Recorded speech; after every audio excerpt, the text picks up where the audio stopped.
जय हिंद दोस्तों, welcome to the pre secure of smart IAS foundation. आज के प्री सिक्योर जुलाई 18, 2025 के सेशन में हम लोग करंट अफेयर से रिलेटेड इन टॉपिक्स के एमसीक्यूज प्रीलिम्स और मेंस पर्सपेक्टिव से डिस्कस करेंगे। पहला टॉपिक है पैट्रियट मिसाइल सिस्टम। ये पैट्रियट मिसाइल सिस्टम किस अटैक मिसाइल सर्विसेज का पार्ट है या डिफेंस एयर डिफेंस का पार्ट है, किस कंट्री ने इसको डेवलप किया है, क्या इसके फीचर्स हैं, प्रीलिम्स पर्सपेक्टिव से इसे कैसे यूज किया जा सकता है वो हम लोग देखेंगे। देन एक newly declared UNESCO world heritage site. Recently हमने न्यूज़ में देखा, इवन प्राइम मिनिस्टर ने भी इसको सेलिब्रेट किया, शेयर किया पूरे देश के साथ कि हमारे देश में 44th वर्ल्ड हेरिटेज साइट हमारे देश से इंक्लूड हुआ है यूनेस्को के वर्ल्ड हेरिटेज लिस्ट में। 44th, ये आप यहाँ पर न्यूज़पेपर का एक क्लिपिंग देख सकते हो। ये देखिए 44th entry to the UNESCO's world heritage list, to the prestigious list of UNESCO world heritage. तो ये 44th जो वर्ल्ड हेरिटेज लिस्ट है यूनेस्को में इंडिया की तरफ से जो इंक्लूजन हुआ है, ये कौन सा प्लेस है, मराठा लैंडस्केप्स हैं, क्या इनके फीचर्स हैं, किस तरह से यूनेस्को इन प्लेसेस को अपने वर्ल्ड हेरिटेज लिस्ट में इंक्लूड करता है। और साथ ही साथ एक क्वेश्चन, यहाँ पे हम 44th की बात कर रहे हैं जो आज हम डिस्कस करेंगे, तो क्या तुम मुझे 43rd प्लेस बता सकते हो, the 43rd site from India which is included in the prestigious UNESCO world heritage list? कौन सा 43rd साइट है? क्योंकि ये तुम्हें मालूम है, अगर आपने सिंसियरली पिछले एक साल के करंट इवेंट्स को ध्यान दिया है तो आप 43rd वाले के बारे में बिल्कुल बता सकते हो, तो वो मुझे कमेंट सेक्शन में बताइए। Then we will study the noctilucent clouds. Clouds का एक टाइप जिसे हम नॉक्टिल्यूसेंट क्लाउड बताते हैं। अब इसको लेकर करंट में न्यूज में ये मेंशन था, ये हमारे ज्योग्राफी के भी, हमारे फिजिकल ज्योग्राफी के भी फिनोमेना फीचर्स वाले पार्ट को फुलफिल करेगा प्रीलिम्स मेंस दोनों पर्सपेक्टिव से। देन रोडिस एक इंडेक्स, ये इंडेक्स जो है ना, ये इकोनॉमी से रिलेटेड नहीं है, ये इंडेक्स है RH stands for rhino. Yes, हमारे राइनो से रिलेटेड। सो राइनो से रिलेटेड एक इंडेक्स क्या होगा यहाँ पर, किस तरह से राइनो के कंजर्वेशन मेजर्स होंगे, IUCN स्टेटस, साइट्स में क्या स्टेटस है, ये सब भी हम डिस्कस करेंगे। देन जियोग्रोफिटस मैथ्यूई एक स्पीसीज, बटरफ्लाई का एक स्पीसीज जो कि न्यूज़ में है, हम इस स्पीसीज के बारे में बात करेंगे। ये हमारे आज के प्रीसिक्योर का पर्पस होगा, एजेंडा होगा, और साथ में लास्ट वाले प्रैक्टिस क्वेश्चंस और आज के लिए न्यू प्रैक्टिस क्वेश्चंस भी।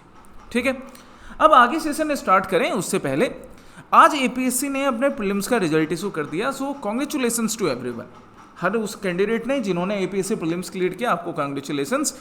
बट जिन्होंने एग्जाम दिया था बट किसी वजह से क्लियर नहीं हो पाया, कुछ मार्क्स शॉर्ट रह गए, या जो स्टूडेंट अगले बार एग्जाम देंगे, अपना मन बिल्कुल छोटा नहीं करना है। जो अगले बार एग्जाम देंगे वो तो वैसे भी अगले बार के लिए तैयारी अपनी जारी रखें। जिन्होंने एग्जाम दिया था नहीं क्लियर हो पाया, अपना मन छोटा मत करो, बिल्कुल उदास नहीं हो। आपके पास ना एक अटेम्प्ट और बचा है। हाँ, इतना आसान नहीं होता है कि तुरंत आपने तैयारी की, एग्जाम नहीं निकला और हम फिर से जुड़ जाएं, लेकिन एज ए ह्यूमन आपके पास और ऑप्शन क्या बचता है? या तो आप हाथ पर हाथ धर के या उदास होकर आप अपनी पढ़ाई लिखाई को ब्रेक दे दीजिए, या पर वो पढ़ाई लिखाई को ब्रेक देने के बजाय आप अपने आंसू पोछिए और लग जाइए जंग में। सो अपने आंसू पोछो और फिर से लड़ाई में लग जाओ, जैसे अर्जुन लगा था, जैसे कर्ण लगा था। यही ऑप्शन है हमारे पास। ठीक है, सो पढ़ाई कंसिस्टेंटली रखिए। पहला क्वेश्चन है Patriot air defence missile system से। यहाँ पे हम देख सकते हैं कि डोनाल्ड ट्रंप जो USA के प्रेसिडेंट हैं, ही सेड कि we will send Patriot missiles to Ukraine. Russia और यूक्रेन के बीच जो कॉन्फ्लिक्ट चल रहा है, तो यूक्रेन USA से या बाकी नेशंस के साथ कई बार हेल्प मांगते रहता है, अभी भी हेल्प मांग रहा है। इस बीच USA के प्रेसिडेंट ने क्या अनाउंस किया कि हम पैट्रियट एयर डिफेंस सिस्टम जो है वो यूक्रेन को देंगे। So let's see what is this Patriot air defence missile system. पहला क्या है, Patriot is an acronym for phased array tracking radar for intercept on target. Correct है कि पैट्रियट एक एक्रोनिम है, एक obviously air defence missile system है। आप यहाँ इस पिक्चर में देख सकते हो, इस पिक्चर में कि यहाँ से ये मिसाइल्स निकलेंगे और इनकमिंग बैलिस्टिक मिसाइल्स को या इनकमिंग बाकी प्रोजेक्टाइल्स को इंटरसेप्ट करने का काम करेंगे। तो हमारा पैट्रियट एक एयर डिफेंस मिसाइल सिस्टम, जिसका फुल फॉर्म इस एक्रोनिम का ये होता है phased array tracking radar for intercept and target. It is build by Raytheon technologies corporation and is the United States army's most advanced air defence system. Yes, ये United State की army की most advanced air defence system में से एक है, जिसको Raytheon technology corporation नाम की कंपनी ने डेवलप करा है। So second is also correct. The patriot was first use in the combat during the Falklands war in 1982। Actually 1982 नहीं, 1982 के कुछ सालों के बाद अराउंड 1991 इसको यूज किया गया था। सो थर्ड स्टेटमेंट रॉन्ग है, ये दोनों स्टेटमेंट करेक्ट हुए जी। ठीक है, चलिए अब हम बाकी पढ़ते हैं और पेट्रियट के बारे में, इस एयर डिफेंस मिसाइल सिस्टम के बारे में। इसका फर्स्ट यूज गल्फ वॉर के अराउंड हुआ है ना, गल्फ वॉर के अराउंड 1991 कई नेशंस ने इस यूएसए से एयर डिफेंस टेक्नोलॉजी लेकर यूज किया है। सो ये surface to air missile defence system है, जैसा हमने उस पिक्चर में देखा था कि यहाँ पर ये मिसाइल्स लगे हैं जो इनकमिंग प्रोजेक्टाइल्स को रोकने का काम करेंगे। यहाँ पर एक बैटरी होती है, बैटरी मतलब फायरिंग यूनिट होता है जिसमें अराउंड अप टू 8 लॉन्चर्स लगे होते हैं। एक बार में 4 रेडी होते हैं फायर करने के लिए, फिर बाकी 4 होंगे। एक बड़ी अच्छी स्पेसिफिकेशन क्या है पेट्रियट एयर डिफेंस सिस्टम का, मिड कोर्स करेक्शन कमांड। मतलब ये जो एयर डिफेंस मिसाइल है ये मिड कोर्स में है। अब इस मिड कोर्स में भी इसमें करेक्शन कमांड्स दिए जा सकते हैं, तो ये अपने डायरेक्शन को थोड़ा चेंज करके फिर इंटरसेप्ट जो प्रोजेक्टाइल है उसको इंटरसेप्ट कर सकता है। That is one of the best thing with patriot air defence system. इसके रडार रेंज भी काफ़ी अच्छी है, अराउंड 150 किलोमीटर 93 माइल्स तक का रडार रेंज है। मतलब इतने दूर से ही ये प्रोजेक्टाइल को पहले डिटेक्ट करेगा और फिर उसे डिस्ट्रॉय कर सकेगा। That's why one of the best माना जाता है, और यूएसए के भी वन ऑफ द बेस्ट में से अभी एक है वर्ल्ड में। वैसे इसके कंपेरिजन में S-400 भी हैं, बाकी भी हैं, but yes it is one of the best. Okay, बाकी हम किसी रोज S-400 और थार्ड और बाकी इसका कंपेरिजन भी कर लेंगे समडे। अब हम बात करते हैं मराठा मिलिट्री लैंडस्केप के बारे में। ये मराठा मिलिट्री लैंडस्केप जो है ये हमें अब यहाँ पे आप आर्टिकल देखो कि किस तरह से इंडिया प्राउडली अनाउंस कर रहा है कि 47th सेशन जो हुआ वर्ल्ड हेरिटेज कमेटी का, इस वर्ल्ड हेरिटेज कमेटी के 47th सेशन में, ये सेशन कहाँ पर हो रहा था? पेरिस में हो रहा था, राइट। सो पेरिस में होने वाले इस वर्ल्ड हेरिटेज कमेटी के 47th सेशन में अनाउंस किया गया that the Maratha military landscape of India are being included as the 44th property from India into the UNESCO World Heritage List। जो मराठा मिलिट्री लैंडस्केप है महाराष्ट्र में और साथ ही साथ एक मराठा मिलिट्री लैंडस्केप तमिलनाडु में, इनको इंक्लूड किया जा रहा है as a whole 44th property के रूप में। मैंने तुमसे क्वेश्चन भी पूछा है कि 43rd इंक्लूजन कौन सा है, किस साइट को 43rd में इंक्लूड किया गया था। ठीक है, अपने आसपास नज़र दौड़ाओगे आपको 43rd प्लेस भी मिल जाएगा। अब हम इससे रिलेटेड एमसीक्यू देखते हैं कि इससे रिलेटेड एमसीक्यू क्या हो सकता है। पहला क्या, the network comprises 12 forts developed during the 17th and 19th century Maharashtra and Tamil Nadu. Actually में ये जो 12 फोर्ट है इनमें से 11 महाराष्ट्र में है और एक जो जिंजी फोर्ट है ये इकलौता है जो तमिलनाडु में है, याद रखिएगा। करेक्ट स्टेटमेंट है। मतलब most of the forts they are dedicated to either Chhatrapati Shivaji Maharaj, और साथ में छत्रपति शिवाजी महाराज के साथ साथ फिर बाद में जो पेशवा का टाइम चल रहा था, जब पेशवा बाजीराव थे या पेशवा बाजीराव के पिता बालाजी विश्वनाथ थे, उस टाइम में भी कुछ फोर्ट्स बने। दूसरा क्या, अच्छा कौन से कैटेगरी से ये एंटर होंगे, तो ये कल्चरल कैटेगरी से इनकी एंट्री होगी, है ना, कल्चरल कैटेगरी से। दूसरा क्या, the Maratha military landscape have been inscribed on the UNESCO world heritage list under the cultural category. हाँ जी, कल्चरल कैटेगरी, क्योंकि ये मराठा कल्चर को शोकेस कर रहा है, उनके टाइम के बेस्ट आर्किटेक्चर को। और ये आर्किटेक्चर किससे रिलेटेड है? मराठा कल्चर से, कि किस तरह से वेस्टर्न घाट, वेस्टर्न टेरेन वाले रीजन में उन्होंने उस टेरेन के खूबसूरती को यूज किया। खूबसूरती मतलब यहाँ पे हम नेचुरल ब्यूटी नहीं, वहाँ की उस यूनिकनेस को यूज किया कि जो टफ टेरेन है, घाटियों के बीच में, पहाड़ों के बीच में, जो अगर हम किले बनाते हैं तो इससे हम दुश्मन पे भी नज़र रख सकते हैं और अपना डिफेंस भी बढ़ा सकते हैं। हम अरेबियन सी के पास में है तो अरेबियन सी के पास में ये फोर्ट्स बनाए जाएंगे जिससे दूर से अगर कोई अंग्रेज आ रहा है या पुर्तगीज आ रहे हैं या कोई दूसरा एनिमी आ रहा है तो उसको रोका जा सकता है। That is the use of, that is the application of using the terrain, terrain की खूबसूरती को, टेरेन की स्पेसिफिकेशन को यूज करना। Third, first and second correct है। A country can't nominate a property to the world heritage list unless it's been on the tentative list for at least 1 year. अब इस चीज़ को याद रखना है, ये बड़ा इंपॉर्टेंट पॉइंट है, करेक्ट स्टेटमेंट है कि एक कंट्री किसी भी प्लेस को वर्ल्ड हेरिटेज लिस्ट में तब तक नहीं डाल सकती है, नॉमिनेट नहीं किया जा सकता है, जब तक कि टेंटेटिव लिस्ट में वो 1 साल के लिए ना हो। इसका मतलब अभी जो मराठा मिलिट्री लैंडस्केप है ये 1 साल पहले, मतलब 2024 से, एटलीस्ट 1 साल पहले से, एक्चुअली 2024 से इंक्लूजन हो गया, कम से कम 1 साल के लिए वो कहाँ रहने चाहिए एटलीस्ट। अब 1 साल से ज़्यादा भी हो तो कोई दिक्कत नहीं हो, बट एटलीस्ट उनको टेंटेटिव लिस्ट में होना जरूरी है। सो एक बार अगर हम टेंटेटिव लिस्ट में किसी प्लेस को ऐड किया गया तो इसके हाई चांसेस होते हैं कि ये टेंटेटिव लिस्ट से निकलकर फाइनली वर्ल्ड हेरिटेज लिस्ट में जाएगा। गारंटी नहीं है कि टेंटेटिव लिस्ट का सारा लिस्ट में जो भी प्लेसेस है वो इंक्लूड हो जाएंगे वर्ल्ड हेरिटेज लिस्ट में, पर एक मिनिमम क्राइटेरिया है कि 1 साल के लिए आपको टेंटेटिव लिस्ट में रहना पड़ेगा। ठीक है, so 1, 2 and 3 all the 3 statements are correct. UNESCO world heritage के ऊपर मैंने पहले भी एक वीडियो बनाकर स्मार्ट आईएएस के यूट्यूब चैनल पे डिटेल में डाला था। आप स्मार्ट आईएएस के यूट्यूब चैनल पे जाओगे और वहां जाकर सर्च करोगे यूनेस्को कीवर्ड डालकर, आपको ये वीडियो मिलेगा प्रीलिम्स बूस्टर नाम के प्लेलिस्ट में, जहां पे आप यूनेस्को वर्ल्ड हेरिटेज साइट किस तरह से इंक्लूड किए जाते हैं, क्या मीटिंग होती है, इंडिया का क्या स्टेटस है, वो सब कुछ डिटेल में समझाया हुआ है। तो एक बार जाकर आप इस वीडियो को भी सेशन खत्म करने के बाद देख लीजिएगा। अब हम बात करते हैं इस मराठा मिलिट्री लैंडस्केप की। तो मराठा मिलिट्री लैंडस्केप की हम बात करें तो टोटल 12 फोर्ट्स हैं, 11 महाराष्ट्र में हैं और 1 तमिलनाडु में है। कौन सा? फोर्ट जिंजी।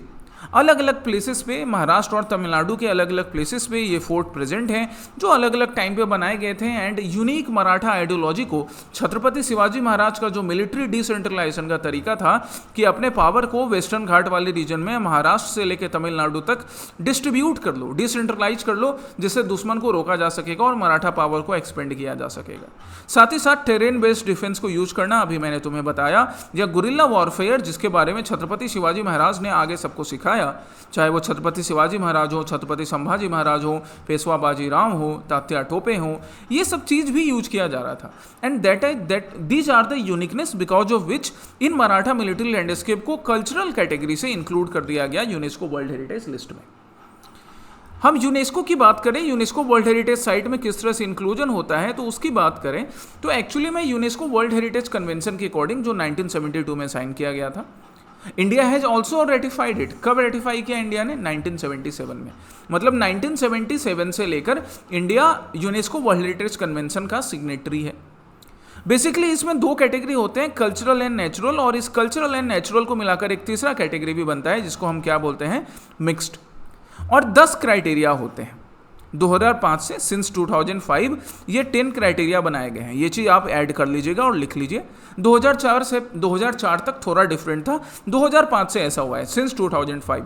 10 क्राइटेरिया हैं जिसमें 6 कल्चरल क्राइटेरिया होते हैं, 4 नेचुरल क्राइटेरिया होता है, और एटलीस्ट अगर एक भी क्राइटेरिया फुलफिल हो गया तो वो प्लेस वर्ल्ड हेरिटेज लिस्ट में, प्रेस्टिजियस वर्ल्ड हेरिटेज लिस्ट में इंक्लूड हो सकता है।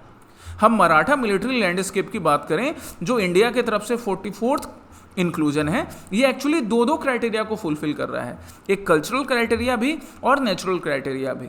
फाइनल इसका इंक्लूजन कल्चरल वाले कैटेगरी से कर लिया गया। याद रखोगे ये सब एग्जाम के लिए? बिल्कुल याद रखो, अगले बार प्रीलिम्स को लेकर परेशानी नहीं होगी और मेंस में भी इंक्लूड कर पाओगे। ठीक है, और ये अलग से जो वीडियो था यूनेस्को वाला वो आप देख लीजिएगा इस सेशन के एंड में। देन हम थर्ड क्वेश्चन पर आते हैं। यहाँ क्वेश्चन है नॉक्टिल्यूसेंट क्लाउड्स के ऊपर। ये ज्योग्राफी का एक टर्म है जो हम एनसीईआरटी के बुक्स में या ज्योग्राफी की क्लासेस में भी पढ़ते हैं, और बीबीसी ने देखो यहाँ कवर किया है। पहले आप इस पिक्चर को देखिए, ये जो कलरफुल आपको ये जो ड्राइंग काइंड ऑफ इमेज दिख रहा है आसमान में, तो ये ड्राइंग जो है ये नेचर ने खुद किया है, ह्यूमन इंड्यूस्ड ड्राइंग नहीं है, नेचर का ड्राइंग है। क्या लिखा हुआ है? बीबीसी क्या बोल रहा है? That early risers spot rare night shining clouds. अब हम पढ़ते हैं भैया कि ये क्या क्लाउड है, ज्योग्राफी में क्या रेलेवेंस है इसका, कैसे सिविल सर्विसेज के लिए इंपॉर्टेंट होता है। तो नॉक्टिल्यूसेंट क्लाउड्स आर लोकेटेड, पहला स्टेटमेंट क्या दिया गया आपको? That noctilucent clouds are located in the mesosphere. Usually जो क्लाउड्स होते हैं ना वो ट्रोपोस्फेयर वाले रीजन में हमारे पास प्रेजेंट रहते हैं, बट ये जो मेजोस्फेयर है ना, ये हाईएस्ट, जब हम अपने एटमॉस्फेयर को, ये हमारा एटमॉस्फेयर हो गया, अगर हम एटमॉस्फेयर को कैटेगराइजेशन करें तो हम कैसे कैसे कैटेगराइजेशन कर सकते हैं, किन कैटेगरी में कैटेगराइजेशन कर सकते हैं एटमॉस्फेयर का, बताना मुझे। सबसे पहले कौन सा कैटेगराइजेशन हो जाएगा? तो सबसे नीचे हो जाएगा टी फॉर ट्रोपोस्फेयर। ट्रोपोस्फेयर के नीचे क्या? एस। ट्रोपोस्फेयर से ऊपर कौन सा? स्ट्रेटोस्फेयर। स्ट्रेटोस्फेयर से ऊपर हम जाएंगे मेजोस्फेयर।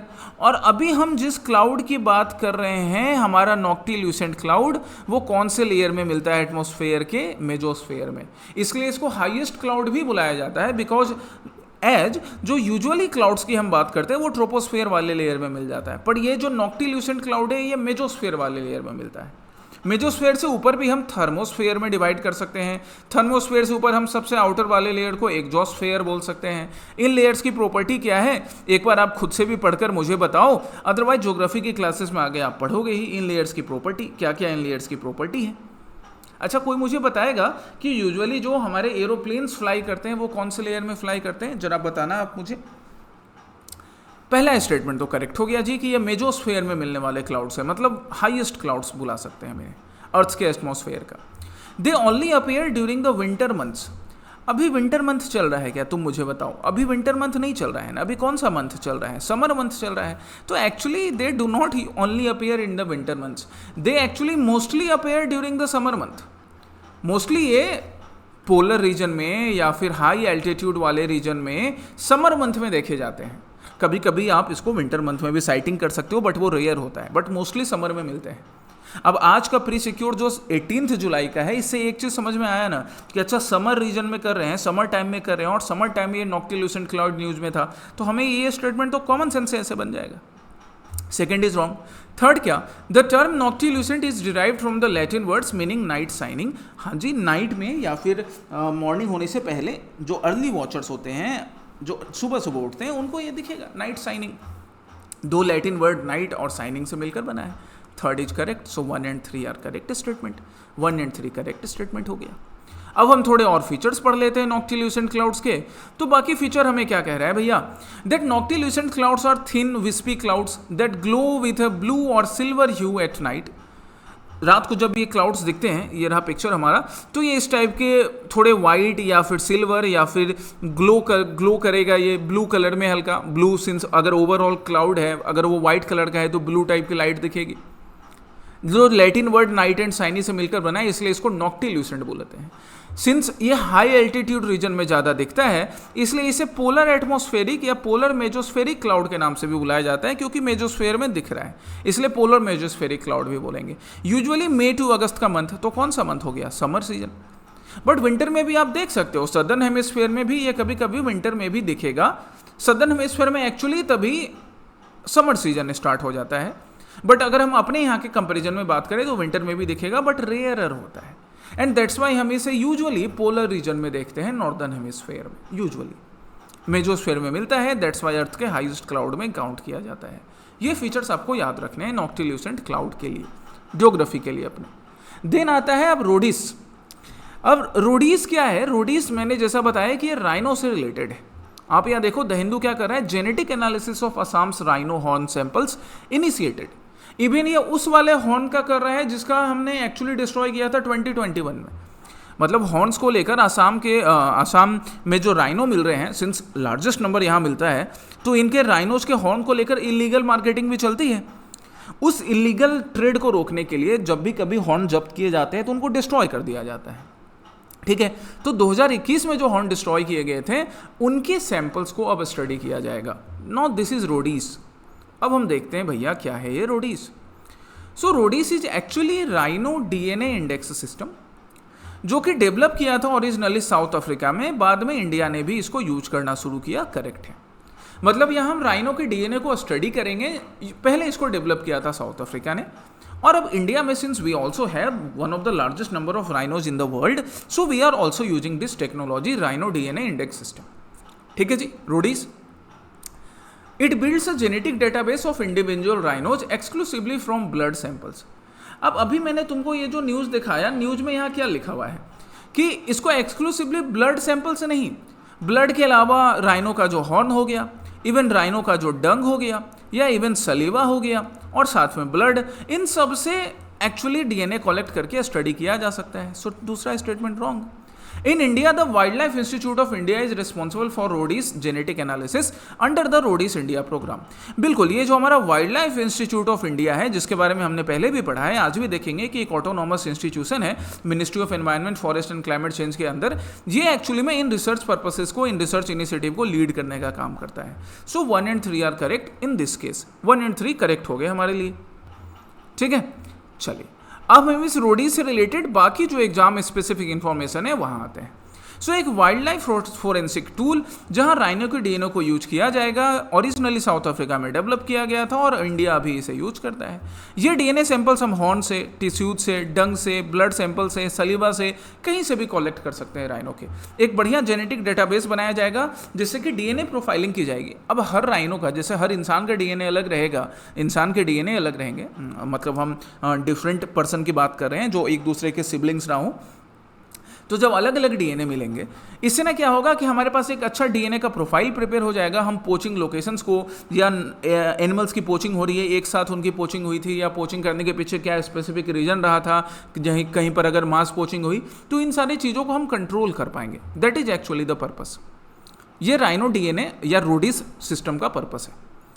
अभी इसको इंप्लीमेंट कौन कर रहा है? Wild life institute of India, जिसके बारे में यहाँ देखो, it is an autonomous institution. 1982 में डेवलपमेंट, 1982 में इसका एस्टेब्लिशमेंट हुआ था ministry of environment, forest and climate change के अंदर। ऐसा जो भी इनिशिएटिव है वाइल्ड लाइफ कंजर्वेशन से रिलेटेड, जो भी रिसर्च करना होता है, अवेयरनेस करना हो, उसमें wild life institute of India आगे लीड करने का काम करता है। ठीक है, राइनो स्पीसीज की हम बात करें कि ये जो हमारा क्यूट सा राइनो है, अच्छा इस क्यूट से राइनो को जरा गौर से देखो। इस इमेज पे आपको ये हमारा राइनो भी दिख रहा है, हमारा मस्त मौला सा राइनो एनिमल, और उसके ऊपर ये कुछ बर्ड्स दिख रहे हैं, ये बर्ड्स हैं, है ना। तुम मुझे बता सकते हो इनके बीच रिलेशन कौन सा है? हम इस रिलेशन को क्या बोलेंगे? अमेंसलिज्म बोलेंगे। क्या हम इसको अमेंसलिज्म बुला सकते हैं? क्या हम इसको सिम्बायोटिक रिलेशन बुला सकते हैं? हम इसको क्या बुला सकते हैं? कमेंसलिज्म बुला सकते हैं, क्या बुला सकते हैं? अब इसके लिए आपको अमेंसलिज्म, कमेंसलिज्म ये पढ़ने की ज़रूरत है, तो एक बार पढ़िए उसे और फिर मुझे बताइए कि ये राइनो और जो बर्ड उसके ऊपर बैठे हैं क्या रिलेशन है। या एलिफेंट या बफेलो उसके ऊपर जो इग्रेट्स बैठे होते हैं, बर्ड्स बैठे होते हैं, उनके बीच क्या रिलेशन डेवलप होता है। ठीक है, बाकी हमारा वन हॉर्न राइनो जो है ये एक लार्ज हर्बीवोरस एनिमल है, मेगाफोना स्पीसीज होता है, जो अपने पोटी से भी, अपने डंग से भी सीड्स को डिस्ट्रीब्यूट करने का काम करता है। इसके हम कंजर्वेशन स्टेटस की बात करें तो वल्नरेबल है, वल्नरेबल कैटेगरी में है, मतलब थ्रेटन्ड है। अपेंडिक्स 1 और साइट्स के अपेंडिक्स 1 और schedule 1 of wild life protection act में आता है, मतलब हाई डिग्री ऑफ प्रोटेक्शन इसको मिला है। मेजर हैबिटेट्स की बात करें तो आसाम का काजीरंगा पूरे इंडिया को लीड करता है। इसके अलावा Manas, Pobitora, Orang national park, West Bengal और उत्तर प्रदेश में भी ये वन हॉर्न राइनो मिलता है।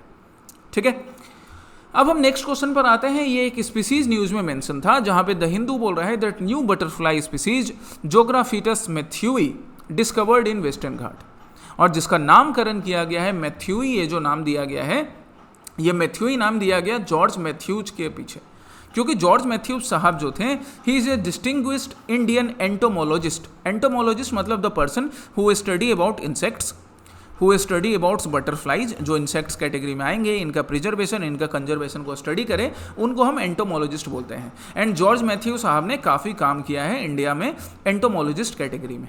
इनके नाम के पीछे ही ये, इनके नाम के साथ ही ये नामकरण बटरफ्लाई का किया गया। This is endemic to low elevation forest of Kerala in the Western Ghat, representing the 15th species in genus globally and the 5th recorded in India। Correct है कि यह एंडेमिक है किस रीजन में? Low level forest of Kerala in Western Ghat, और India में 5th recorded species में आता है। ग्लोबली बात करें तो 15th रिकॉर्डेड बटरफ्लाई की स्पीसीज में काउंट किया जाता है इसको। दोनों स्टेटमेंट करेक्ट है। एंडेमिक है वेस्टर्न घाट का, ये भी याद रखिएगा, केरला वाले रीजन में मिलता है वेस्टर्न घाट के। चलिए, यहाँ पे आप मैथ्यू साहब को देख सकते हो, इनके नाम के पीछे ही इस बटरफ्लाई का नामकरण किया गया है। अच्छा, बटरफ्लाई का अगर तुम्हारा मन किया पूछने का कि सर इसका IUCN स्टेटस क्या है, तो फिलहाल IUCN इसके नंबर को लेकर अभी कंसर्न नहीं है। That's why it is not mention in the IUCN's red list. अभी IUCN के रेड लिस्ट में इसका कोई भी स्टेटस नहीं है। IUCN अभी इसको लेकर कंसर्न नहीं है, बिल्कुल परेशान नहीं। ठीक है, हम इसका फाउंडिंग देख चुके हैं कि ये लो लेवल फॉरेस्ट ऑफ केरला में एंडेमिक है, वेस्टर्न घाट के उस रीजन में मिलता है। चलिए, कल का प्रैक्टिस क्वेश्चन पर आते हैं। कल मैंने तुम्हें प्रैक्टिस क्वेश्चन दिया था यूनेस्को वर्ल्ड हेरिटेज कमेटी से रिलेटेड, और आज हमने इसको डिटेल में डिस्कस ऊपर भी किया है, तो अब आप इसका आंसर कर सकते हो। पहला क्या? During the 47th session world heritage committee held in Paris, जो पेरिस में हुआ था, इसने मराठा मिलिट्री लैंडस्केप को इंडिया के तरफ से 44th प्रॉपर्टी में यूनेस्को वर्ल्ड हेरिटेज लिस्ट में इंक्लूड किया है। 1 is correct and the second is also correct. 43rd property कौन सा है, ये मैं बार बार तुमसे पूछ रहा हूँ, ये तुम मुझे बताओगे, क्योंकि लास्ट ईयर ही इंक्लूजन हुआ था 43rd प्रॉपर्टी का। The UNESCO world heritage committee meets at least once every year at least, मतलब साल में एक बार तो जरूर मिलती है, कभी कभी सिर्फ एक बार मिलती है, जनरली इन जून और जुलाई में, टू डेलिब्रेट एडिशन, रिमूवल और modification of the items in the list of world heritage site. Correct है। ना सिर्फ एडिशन के लिए, इवन किसी साइट को अगर रिमूव करने की जरूरत है तो उसके लिए भी मिलती है साल में एक बार। Okay, so 1, 2 and 3 all are correct in this case. दूसरा क्वेश्चन था गोल्डन वीजा प्रोग्राम से रिलेटेड। अब आपको किसी कंट्री में जाकर टेम्पररी पीरियड के लिए सेटल होना है, आपको चाहिए क्या होता है, वीजा। टेम्पररी पीरियड के लिए, या आपने प्लान किया कि हमें परमानेंट पीरियड के लिए सेटल होना है, तो आप वीजा से शुरुआत करते हो। घूमने के लिए भी जाना है आपको, आप वीजा लेकर जाते हो। बट एक गोल्डन वीजा प्रोग्राम जो कई नेशन ने स्टार्ट किया है, स्पेशली इंडियन या बाकी सिटीजन के लिए, कि अगर आपको वहाँ जाकर बसना है तो आपको दो तरह से आप गोल्डन वीजा प्रोग्राम एक्सेस कर सकते हो। या तो आप एक अच्छा खासा इन्वेस्टमेंट कीजिए, अदरवाइज इन्वेस्टमेंट नहीं करना है तो आप रिसर्च के फील्ड में, आप एडुकेशन के फील्ड में, मतलब आप टीचिंग कर रहे हो, एडुकेशन के फील्ड में वहाँ हेल्प कर सकते हो और इंडियन यहाँ पे अच्छा कंट्रीब्यूट कर सकते हैं। रिसर्च के फील्ड में कर सकते हैं, मेडिकल के फील्ड में कर सकते हैं इंडियंस, आप इंजीनियरिंग के फील्ड में कर सकते हैं। आप इन फील्ड में भी अगर अच्छा काम करते हैं ना, तो आपको बिना इन्वेस्टमेंट के भी गोल्डन वीजा प्रोग्राम में इंक्लूड किया जा सकता है। याद रखना है इस चीज़ को, ठीक है।